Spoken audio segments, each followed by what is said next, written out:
Champions trophy దుబాయ్లో మనం ఆడబోతున్నాం. పాకిస్తాన్కి మనం వెళ్ళమంటే ఆల్టర్నేటివ్గా సచ్చినట్టు వాళ్ళు కూడా దుబాయ్లో మధ్య మార్గంగా, వాళ్ళు భారత్ రారు, మనం పాకిస్తాన్కి పో, మధ్య మార్గంగా దుబాయ్లో జరుగుతాయి. మిగతా అని పాకిస్తాన్లో జరిగేటటువంటి మ్యాచ్.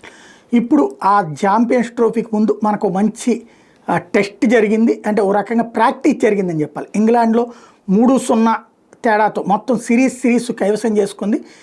చివరి రోజున గిల్ 112 కొట్టడం, కోహ్లీ మళ్ళీ ఫామ్లోకి రావడం, ముందు రోజున రోహిత్ ఫామ్లోకి రావడంతో ఓవరాల్గా అందరూ కూడా ఇప్పుడు శ్రేయస్సు, కోహ్లీ రాణించారు.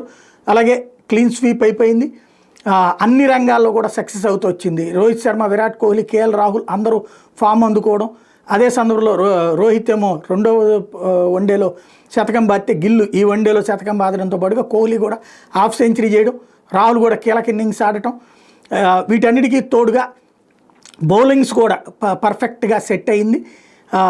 షమీ స్థానంలో వచ్చినటువంటి హర్షదీప్ సైతం సత్తా చాటడం అనేటటువంటిది ఇక్కడ కీలకమైంది.